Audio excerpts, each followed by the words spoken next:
All these Royal Crown Derby Blue Aves side plates, 6 3/8" diameter, were made in 1954. Got a stack of 6 of them in really fine condition.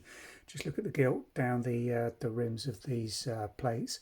Quite a shallow side or T-plate, not much height to it, coming up to about 1/2 inch at the rims. Beautiful Blue Aves transfer design, very well executed on these Royal Crown Derby porcelain plates. Blue Aves, this blue and white ornithological design with the birds and vines all around the plate surface. Very well and heavily decorated plate. There's the green Royal Crown Derby Ormston Road marks XVII for 1954. Royal Crown Derby marks bone china. No indent marks or date marks in addition to that stamped cipher mark from Royal Crown Derby. 6 of them available.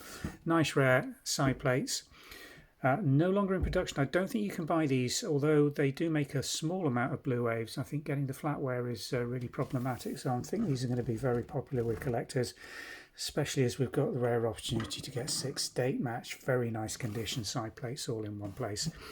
Link below will take you through to the website listing. We are selling these individually for the collectors and replacement market, and we've got quite a few other bits of Blue Aves going on catalogue currently, so do have a browse through the website if you're looking for other pieces in this particular design. Thanks for watching.